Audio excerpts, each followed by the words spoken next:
नमस्कार साथियों। RS interview में 80 नंबर लाने हैं सीरीज में तीसरा वीडियो किस विषय पर है। दूसरा वीडियो सेकंड वीडियो हमने क्या किया था, क्या देखा जाता है उम्मीदवार में। और तीसरा जो वीडियो है जिसे आप देख रहे हैं यह है इंटरव्यू बोर्ड जो सवाल पूछता है उन सवालों का उद्देश्य क्या होता है, मतलब किस उद्देश्य से बोर्ड उम्मीदवार को जांच रहा है, सवाल कर रहा है, क्या परख करना चाहता है उन सवालों से। इससे पहले वाले वीडियो में आपने खूब अच्छी तरह बात की थी कि योग्यता की, दक्षता की, कुशलता की। लेकिन अब क्या है, सवालों के द्वारा जो सवाल पूछे जा रहे हैं उनका उद्देश्य क्या है, उनका मर्म क्या है। तैयार हैं आप? तो देखिए, ऐसे सवाल जो तार्किक हो, फैक्ट पर आधारित हो, कंसेप्चुअल हो, कल्पनामूलक हो, प्रशासनिक हो, आकस्मिक जांचा जाता है, काउंटर सवाल हो, नजरिए का सवाल हो, हॉबी का सवाल हो, आपके आने वाले कैरियर का सवाल हो, संवेदनशील मुद्दों का सवाल हो, डिग्री कोर्स के सब्जेक्टों का सवाल हो, उन हर सवाल का उद्देश्य होता है। क्यों? क्योंकि ये सिलेक्शन है, एक वैज्ञानिक पद्धति के आधार पर आपका सिलेक्शन किया जा रहा है। किससे? सवालों के पूछने के पीछे कोई उद्देश्य होता है, उससे। उस उद्देश्य की पूर्ति आप कैसे करते हैं। चलिए बढ़ते हैं आगे की तरफ और एक एक पॉइंट पर आप चलेंगे। साक्षात्कार में पूछे जाने वाले प्रश्नों का उद्देश्य क्या होता है। ये बोर्ड जो बैठा है, ये सवाल जो करना चाहता है, ये आपका बोर्ड है, ये इंटरव्यू पैनल है और ये आप हैं, ये आप हैं। अब आप इस बोर्ड के द्वारा सवाल जो पूछे जाएंगे, निश्चित रूप से आपके डिग्री कोर्स के सवाल होंगे, राजस्थान के सवाल होंगे, प्रशासनिक सवाल होंगे, कल्पनामूलक सवाल होंगे। सवाल तो कुछ भी हो सकता है, लेकिन आप में वो चीज होनी चाहिए जो ये बोर्ड जिस उद्देश्य से बैठा है उसकी पूर्ति आप करेंगे। तैयार?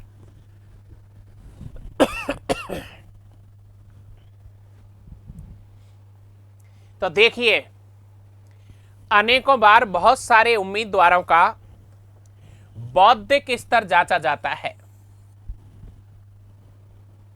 बौद्धिक स्तर कैसा जांचा जाएगा? समाज और देश के प्रति, समाज और देश के प्रति सोचने और समझने का जो नजरिया है, ये सबका भिन्न भिन्न होता है। किसी का नजरिया सकारात्मक होता है तो किसी का नजरिया नकारात्मक होता है। किसी भी सवाल को जब भी कोई मेंबर करता है उसके पीछे कोई न कोई मर्म होता है, उद्देश्य होता है, और उसकी पूर्ति कौन करता है? उम्मीदवार।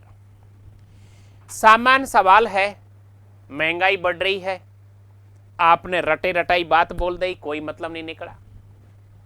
सामान्य सवाल है, भारत जोड़ो यात्रा को आप कैसे देखते हो, कोई नकारात्मक दृष्टि से, कोई सकारात्मक दृष्टि से। रूस और यूक्रेन के बीच विवाद है, किसी का नजरिया कैसा है, किसी का नजरिया कैसा है। राजस्थान का राजनीतिक घटनाक्रम जो चल रहा है, बहुत सारे बात करते हैं तो यार ऐसे सवाल तो नहीं पूछे जाते हैं। अरे भाई मेरे, जो मुंह से कुछ भी निकल जाता है वो सवाल ही होता है। राजस्थान का जो राजनीतिक परिदृश्य है, इस पर सवाल हो सकता है। मानसून पर सवाल होता है। इतनी अचानक अभी दक्षिण में बारिश आ रही है, बाढ़ आ रही है चेन्नई में, ये क्यों आ रही है? अब इसके प्रति नजरिया, दृष्टिकोण, बोलने का तरीका किसके प्रति? जवाबदेही, जिम्मेदारी के प्रति। तो माय डियर फ्रेंड्स, बौद्धिक स्तर जांचा जाता है और इस बौद्धिक स्तर में सबसे महत्वपूर्ण बात, बोलते समय व्यक्ति की स्मरण शक्ति कैसी है, अच्छी है या कहीं वो भुलक्कड़ तो नहीं है। डिग्री कोर्स के जो विषय होते हैं आपके, वहां से सवाल कोई हो गया और आपने कहा सॉरी सर रिकॉल नहीं कर पा रहा, क्या कमजोरी निकली? स्मरण शक्ति की। क्या गलती निकली? भुलक्कड़ की। अब इन दिनों में कोई संवेदनशील सवाल मुद्दा चल रहा है, चाहे क्रिकेट का हो, भारत पाकिस्तान का हो, भारत की विदेश नीति का हो, महंगाई का हो, डॉलर का हो, ई रुपये का हो, किसी का भी हो, और ऐसे संवेदनशील मुद्दे पर विद्यार्थी यदि सॉरी बोलता है तो बोर्ड को लगता है कि यार इसकी स्मृति कमजोर है, ये भुलक्कड़ व्यक्ति है, सर पढ़ा तो है, ध्यान तो है, रिकॉल नहीं कर पा रहा हूं। ये बोर्ड, ये सामने जो बैठा हुआ बोर्ड है ना, ये वाकई में इस बात के लिए नहीं बैठा है कि आप यहां बोलते हो सॉरी सर रिकॉल नहीं कर पा रहा हूं। सॉरी आप एक बार बोलेंगे, दो बार बोलेंगे, इस पर भी वीडियो आएगा, बहुत अच्छा वीडियो, कि ये बोर्ड सॉरी के लिए नहीं बैठा, आपकी सॉरी सुनने के नहीं बैठा। जबकि बहुत बार हम समझाते हैं, और भी लोग समझाते हैं, और भी एक्सपर्ट समझाते हैं कि जब कोई सवाल नहीं आ रहा है तो आप सॉरी बोल सकते हैं, निश्चित रूप से सॉरी बोल सकते हैं, कहीं कोई घाटा नहीं है सॉरी बोलने में। लेकिन जैसे मैं बोल रहा हूं आपसे अभी, आपका नाम बताइए, आप बताओगे, आपके पिता का नाम बताइए, आप बताओगे, आपके माताजी का नाम बताइए, बताओगे, आपके गांव का नाम बताइए, बताओगे। अब मैं कहता हूं मेरे गांव का नाम बताओ, तो बोर्ड को पता है कि यहां तो सॉरी ही बोलनी है। लेकिन अभी सवाल होता है डॉलर और रुपये की बात पर, रिजर्व बैंक की बात पर, मानसून की बात पर, महंगाई की बात पर, भारत की विदेश नीति की बात पर, चुनावों की बात पर, हाई कोर्ट, सुप्रीम कोर्ट की बातों पर, राज्यपाल की बातों पर। अब यदि आप इस जगह पर सॉरी बोलते हैं, यहां बोर्ड दावे के साथ बिल्कुल खारिज करता है कि ये जो सॉरी बोला है ये व्यक्ति क्या है, कमजोर है, तो यहां सॉरी नहीं बोल सकते। तो आपको क्या करना है, अपनी स्मरण शक्ति को तो तेज करना ही पड़ेगा, रखना ही पड़ेगा। आपका बौद्धिक स्तर जांचा जा रहा है, आपकी स्मरण शक्ति कैसी है, आप भुलक्कड़ तो नहीं हो। देखिए क्यों ये सब चीजें बोल रहा हूं, कभी कभार मेरा वीडियो पर बहुत सारे कमेंट्स आते हैं कि सर बहुत कठोरता से पेश आते हो। निश्चित रूप से कठोरता से पेश आऊंगा, आपका सिलेक्शन चाहिए, इसलिए एक नंबर सेकंड टॉपर से एक नंबर ज्यादा आने वाला उस बैच का टॉपर कहलाता है। जिंदगी भर उसे टॉपर होने का गुमान रहता है। 2018 के आरएस के रिजल्ट में आप पूरा राजस्थान मुक्ता राव को जानता है कि नहीं जानता है, बोलो बताइए। 2021 आईएएस के रिजल्ट में सृष्टि को जानते कि नहीं जानते, बताइए। टीना डावी का नाम आप क्यों जानते हो सब लोग, क्योंकि वो टॉपर है। कनेश कटारिया का नाम क्यों जानते हो, क्योंकि वो टॉपर है। चलिए कनेश कटारिया का नाम आ ही गया और सामने आपके कनेश कटारिया ही है। तो कनेश कटारिया क्या है, स्मरण शक्ति का तेज है, भुलक्कड़ नहीं है। तो आप इनसे क्या सीखेंगे, ये आदर्श है, इसलिए ये मेज आपको याद दिलाई जा रही है। तो यहां ध्यान रखें, बहुत सारे विद्यार्थी गंभीरता से नहीं लेते हैं इस तरह के वीडियो को, आप गंभीरता से लें, क्योंकि आपका एक नंबर, आपको कम एक नंबर मिला अलाइड में पटक सकता है, आपको एक नंबर ज्यादा मिला आप स्टेट सर्विस में जा सकते हो, आपका एक नंबर कम हुआ आप अकाउंट्स में जा सकते हो, और एक नंबर ज्यादा हुआ तो आप एसडीएम आरपीएस बन सकते हो। तो बौद्धिक स्तर की जांच के साथ अपनी स्मरण शक्ति और माय डियर भुलक्कड़, इन चीजों पर ध्यान से एक एक पॉइंट को आप समझें और तैयारी बेहद गंभीरता के साथ आगे बढ़ें। देखते हैं अगला पॉइंट क्या है। उम्मीदवार के ज्ञान का स्तर कैसा है? बिल्कुल, ज्ञान का स्तर विषय तक सीमित है या नहीं? अब बहुत सारे विद्यार्थी पढ़ाई पर ध्यान देते हैं, किताबों में चिपके रहते हैं, मॉक इंटरव्यू कम देते हैं। ज्ञान का स्तर कहां तक सीमित है? कहीं विषय तक सीमित है, बाहर है या नहीं? क्योंकि वहां तो बोलना है। अब सवाल है कि ये व्यक्ति कैसा है, ये सामाजिक है या नहीं है, इसकी समाज के प्रति धारणा कैसी है, देश के प्रति इसके विचार कैसे हैं, विश्व के प्रति इसकी मनोविज्ञान कैसा है। कौन जांच रहा है? बोर्ड जांच रहा है, देखना चाह रहा है, सवाल के उद्देश्य से, सवाल के जरिए से उसके भीतर से निकाल रहा है। अर्थव्यवस्था के बारे में जानता है नहीं जानता है, हमारी सांस्कृतिक कल्चर के बारे में जानता है नहीं जानता है, या कोई कहे कि यार राजनीति तो मेरे को पसंद नहीं है। तो जिसको राजनीति पसंद नहीं है वो आरएएस कैसे सफल होगा? एक आरएएस और आईएएस को, आरपीएस और एसपी को तो राजनेता ही बनना पड़ता है। राजनीति ही दुनिया में सबसे बड़ी है, राजनीति के बाद में समाज, अर्थ और धर्म आता है। यदि संविधान नहीं हो तो नहीं समाज चलेगा, नहीं अर्थव्यवस्था चलेगी, नहीं धर्म चलेगा। अब आप देखिए, एक एक इमेज के द्वारा आपको याद कराया जा रहा है। ये राकेश मीना है, जयपुर एसडीएम है। इनको राकेश बुल्ली के नाम से जाना जाता है। ये कैसे अफसर हैं? ये राजस्थान विश्वविद्यालय में पढ़े, चुनाव लड़ा, राजनेता रहे, शोधार्थी रहे, बहुत चर्चित चेहरा रहे विश्वविद्यालय के।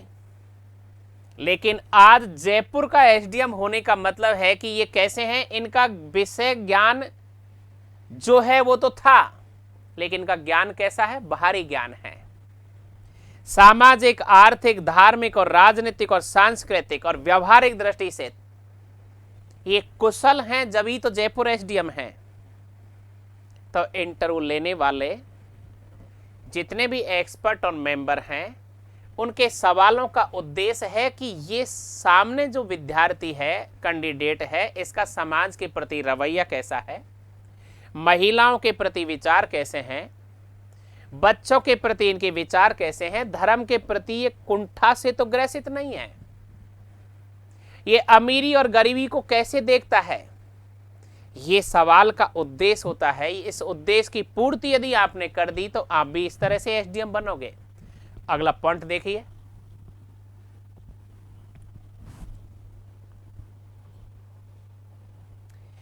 उम्मीदवार का जो व्यक्तित्व है, उम्मीदवार का व्यक्तित्व वहां सामने जब बैठा है, पारस की तरह होना चाहिए, एकदम पारदर्शी, कोई बनावटी नहीं, पूरी तरह से पारदर्शी होना चाहिए। किसमें? उम्मीदवार के व्यक्तित्व में झलकना चाहिए। कहीं किसी भी विचार को तोड़ मरोड़ के नहीं पेश करें, पकड़ में आ जाता है, खूब पकड़ में आ जाता है। क्योंकि लगभग अब तक ये मान के चलो 1000-1500 इंटरव्यू ले चुके हैं पिछले 10-15 साल में। पकड़ में आ जाता है विद्यार्थी में उसका व्यक्तित्व कैसा है, पारदर्शी है या बनावटी है, इसके कैरेक्टर में सत्यता झलकती है नहीं, बिल्कुल पकड़ में आ जाता है इंटरव्यू लेने वाले को। उसकी मनोवृत्ति का पता चल जाता है, उसकी दीनता हीनता भावना का पता चल जाता है, उसकी कार्यशैली को समझ जाता है बोर्ड मेंबर, एक्सपर्ट, क्यों बहुत अनुभवी तजुर्बा होता है, सीनियर होते हैं। महिलाओं के प्रति, बच्चों के प्रति, बुजुर्गों के प्रति, पेंशन के प्रति सवाल निकलते हैं इस तरह के। यदि आप एसडीएम हैं और आप वहां पर कोई महिला पीड़ित है और उसको पेंशन नहीं मिल रही है, आप क्या स्टेप लोगे? ये सवाल किए जाते हैं, इसके पीछे उद्देश्य है। बहुत सारे इस तरह के सवाल किए जाते हैं कि मृत्यु प्रमाण पत्र नहीं होता है, मूल निवास प्रमाण पत्र नहीं होता है, जाति प्रमाण पत्र नहीं होता है, आप क्या करोगे? कभी कभार जल्दी में बोल देते हैं। बहुत सारे विवाद पर सवाल किए जाते हैं। यदि आप एसडीएम के रूप में हैं, अचानक आगजनी हो गई, अचानक बाढ़ आ गई या कोई घटना घट गई, आप क्या स्टेप लोगे? तत्काल वहां से जाना जाता है कि इसका व्यक्तित्व कैसा है, पारदर्शी है या नहीं है। यह है सवाल के पीछे पूछने का उद्देश्य। अब ये इमेज आपको क्यों दिख रही सबकी कि ये वो कुशल अधिकारी हैं जिन्होंने डिग्री कोर्स तो किया जो किया, लेकिन वो डिग्री कोर्स का मतलब ये नहीं है कि वो अपने विषय के ज्ञान तक सीमित थे, वो व्यवहारिक थे, कुशल थे, इसलिए आज प्रसिद्ध है। आप सुनीता मीना आरपीएस हैं, पूरा भारत जानता है, पूरा देश जानता है, बल्कि विश्व जानता है। कोरोना काल में आपने जयपुर शहर में वो काम किया था कि विश्व स्तर पर इनका उदाहरण गया है। आरपीएस तो सभी बनते हैं, बहुत लोग बनते हैं, लेकिन ये ऊपर क्यों हैं? निर्भया स्क्वाड राजस्थान का एक बहुत आदर्श विभाग, जिसकी कुशल अधिकारी जब ये निकलती है, जिस जगह से निकलती है वहां महिलाएं देखती है कि ये हमारी सुरक्षा करना चाहती है।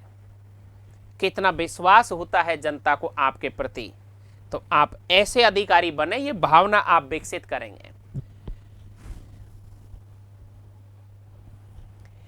इंटरव्यू में सबसे महत्वपूर्ण जो 2-3 बात है वो आपको ध्यान रखना है।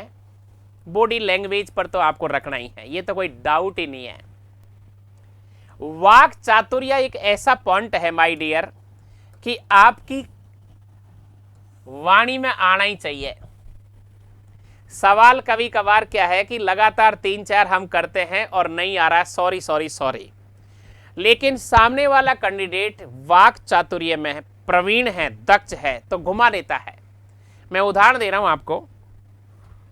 यदि किसी विद्यार्थी को ज्योग्राफी का सवाल किया जाए और नहीं आ रहा कि सर ज्योग्राफी मैंने पढ़ी थी लेकिन इस समय मैं नहीं बता पा रहा, संविधान में बहुत अच्छा बता पाऊंगा, तत्काल आदमी को कतई ध्यान नहीं रहता, इंटरव्यू बोर्ड को मेंबर को कतई ध्यान नहीं रहता, तुरंत संविधान पे चला जाता है। संविधान में से मूल अधिकारों का सवाल पूछ लिया और नहीं आ रहा तो कह देता है सर राष्ट्रपति बहुत अच्छा पढ़ रखा है, राष्ट्रपति पे चले जाता है। क्या कर रहा है वो? अपनी वाक चातुर्यता से बोर्ड का ध्यान अपनी तरफ आकर्षित कर रहा है। ये गुण आप में होना जरूरी है। वाक चातुर्यता के साथ आपका आत्मविश्वास, कभी भी सेल्फ कॉन्फिडेंस कतई कमजोर नहीं पड़ना चाहिए। और आपकी बॉडी लैंग्वेज यही सब कुछ बोलती है। और आपकी आई कांटेक्ट बहुत जरूरी है। चारों ही मेंबरों को लगना चाहिए कि मेरी तरफ देख रहा है, मेरी तरफ देख रहा है, मेरी तरफ देख रहा है। अच्छा, कम्युनिकेशन तो इतना ढंग का होना चाहिए, हाव भाव ऐसे होने चाहिए कि बस बोर्ड को लग जाए कि यार इसको बनाना है, इसको 80 नंबर दे देते हैं। अगला पॉइंट जो बहुत ही गंभीर है, निश्चित रूप से आपसे आस ये रहती है कि आपका चेहरा खुशमिजाज हो, प्रसन्नचित्त हो, आपके चेहरे में तेज हो, आपकी आंखों में चमक हो। ये क्या साबित कर रहा है? ये मनोवैज्ञानिक सवाल है। ये साबित कर रहे हैं कि आपके चेहरे की चमक जो है, आपके चेहरे का जो तेज है,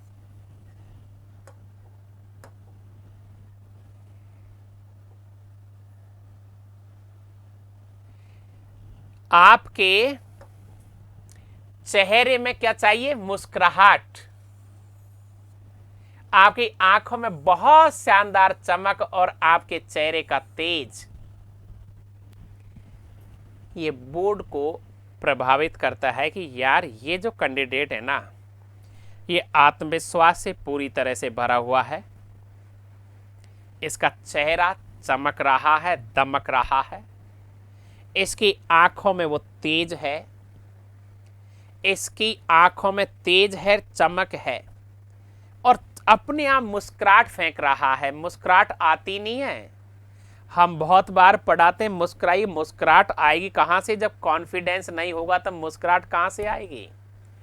इसलिए आप ज़्यादा से ज़्यादा अपने शरीर गठन अर्थात सुबह 2 घंटा, शाम की 1 घंटा अपने शरीर पर फोकस करेंगे। आप शीर्षासन, मयूरासन, ये 2 आसन ऐसे हैं जो आंखों को चमक देते हैं, तेज देते हैं। बॉडी ऐसी होनी चाहिए जाती लगे कि मजा आ जाए। ये मेरे विद्यार्थी हैं आदित्य, और फर्स्ट सेकंड चांस में ये आईएएस बने। अभी हमारे दोनों के बीच में ये तय हुआ था, यदि 170 से ज्यादा इंटरव्यू में नंबर आ गए तो अपन प्रॉपर में आ जाएंगे। हमने तैयारी की थी। ये लगातार 2 घंटे तक बैडमिंटन खेलते थे, बास्केटबॉल खेलते थे, और यही इनकी हॉबी थी। इन्होंने अपनी बॉडी को इतना सिस्टमेटिक डाल लिया, इनके चेहरे को आप देखते हो तो मुस्कुराहट, और 190 से ज्यादा नंबर आए। अब बताइए, इंटरव्यू के बल पर जब कोई व्यक्ति आईएएस बन जाता है, यदि इनके नंबर 170 आते तो इनका सिलेक्शन नीचे होता, आईआरएस बनते, फिर दोबारा देना पड़ता। वही आपको ध्यान रखना है।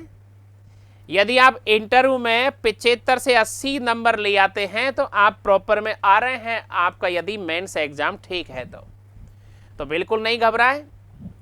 योग करेंगे, कसरत करेंगे, दंड बैठक देंगे, दौड़ेंगे, भागेंगे। स्मार्ट बनना आपका खुद का काम है, और ये साबित करता है एक खिलाड़ी। जब खिलाड़ी अपने अभ्यास को बढ़ा करके अपने खेल का सुधार कर सकता है, तो एक विद्यार्थी मॉक इंटरव्यू दे करके फिजिकल फिट को फिटनेस में बदल के 80 नंबर प्राप्त करके अपने मकसद को पूरा कर लेता है। आपको करना है। अगला पॉइंट क्या चल रहा है कि बोर्ड क्या करता है, उद्देश्य क्या है, उनके उद्देश्य, सवाल जो पूछे जाते हैं उनके उद्देश्य क्या हैं। बहुत गहरी बात समझ में आ रही होगी आपको कि सवाल ऐसे वैसे उठा के यही नहीं पूछा जाता। सवाल तो देखो, नाम पूछा जा रहा है, गांव पूछा जा रहा है, जिले पे सवाल पूछे जा रहे हैं, डिग्री कोर्स के सब्जेक्ट, इनसे नंबर थोड़ी मिल रहे हैं। ये तो एक सामान्य प्रक्रिया। नंबर जो मिल रहे हैं आपको, ऊंचाई जो मिलती है, केवल 1-2 सवाल ही छलांग लगा जाते हैं 80 तक पहुंचाने के लिए। वही मैं आपको समझा रहा हूं। तो देखिए, उम्मीदवार से यह जाना जाता है सवाल के द्वारा कि उसका मेल जोल का भाव कैसा रहेगा आगे।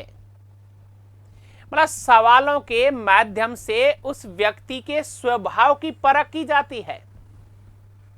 सवाल किए, कभी कठोर किए, कोई सरल सवाल किया, कभी उलझा हुआ सवाल किया, उसको उत्तेजित करने की कोशिश की गई। क्यों? क्योंकि उसको सिलेक्शन देना है।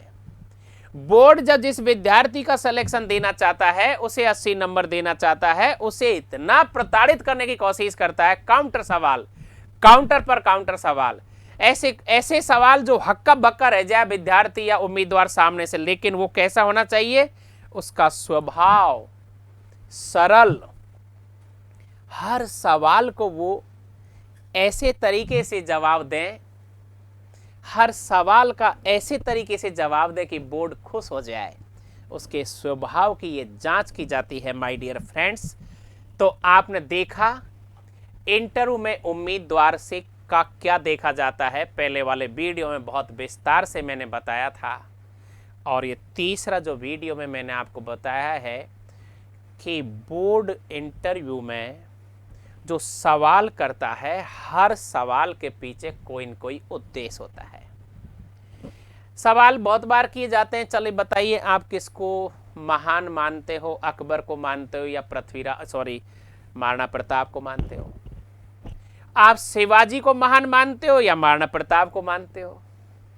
आप भगत सिंह को और गांधी के बीच में तुलना करो, गांधी और भगत सिंह के बीच में मतभेद क्या था? सुभाष चंद्र बोस और गांधी के बीच कोई मतभेद था या नहीं था? सरदार वल्लभ भाई को सरदार क्यों कहा जाता है? क्या सरदार वल्लभ भाई पटेल की वजह से एकीकरण? ऐसे सवाल किए जाते हैं उन सवालों का उद्देश्य होता है कि आप बोलेंगे क्या। इन कोई किताबों में नहीं होता है, बहुत ज्यादा पढ़ने को नहीं आता है, लेकिन आपका स्वभाव जांचा जाता है, आपके स्वभाव की परख की जाती है। तो वापस देखिए, ये आपको पता है इनका स्वभाव कि ये आईपीएस अधिकारी तेजस्विनी। अलवर इतना कठिन, बहुत ही कठिन जिला है अलवर, और बहुत कठिनाई का सामना किया है इन्होंने, लेकिन इनका स्वभाव सरकार जानती है कि ये अलवर को चलाने में सक्षम है, दक्ष है, कुशल है। इनका स्वभाव की वजह से अच्छे जिले मिल रहे हैं इनको एसपी के। तो वही आपको करना है कि आपका स्वभाव की वहां जो परख होती है, आपने ये पॉइंट देखे 6। वापस सवालों का उद्देश्य है आपके स्वभाव की जांच करना।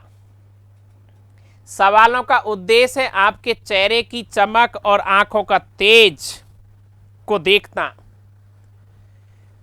आपके सवालों का उद्देश्य है कि आप वाक चातुर्य है या नहीं है, आत्मविश्वास कितना है, आपका बॉडी लैंग्वेज कैसा है, आई कांटेक्ट कैसा है, कम्युनिकेशन कैसा है, वॉइस पिच कैसा है। सवालों का उद्देश्य है कि आपके कैरेक्टर और व्यक्तित्व में पारदर्शिता कितनी है, आप कैसे सोचते हैं। सवालों का उद्देश्य है आपके ज्ञान का स्तर किताब तक सीमित है या व्यवहारिक है। सवालों का उद्देश्य है कि आप बुल्लक्कड़ तो नहीं है, आपकी स्मृति तेज है या नहीं है। तो बहुत सारे विद्यार्थी मेंस एग्जाम में अपना बौद्धिक स्तर बहुत अच्छा रखते हैं, लेकिन इंटरव्यू में मात खा जाते हैं। यही इंटरव्यू का उद्देश्य होता है, सवालों का उद्देश्य होता है। बने रहिए अगले वीडियो के साथ, लगातार शानदार वीडियो आपको मिल रहे हैं, अच्छे अच्छे हर पॉइंट पर, बिल्कुल हर उलझन से दूर हो जाओगे। बस वीडियो पर आप प्रैक्टिकल व्यवहारिक दृष्टि से गौर करें, बार बार देखें, अपने आप को साबित करें। ओके, मिलते हैं अगले वीडियो में। Thank you very much.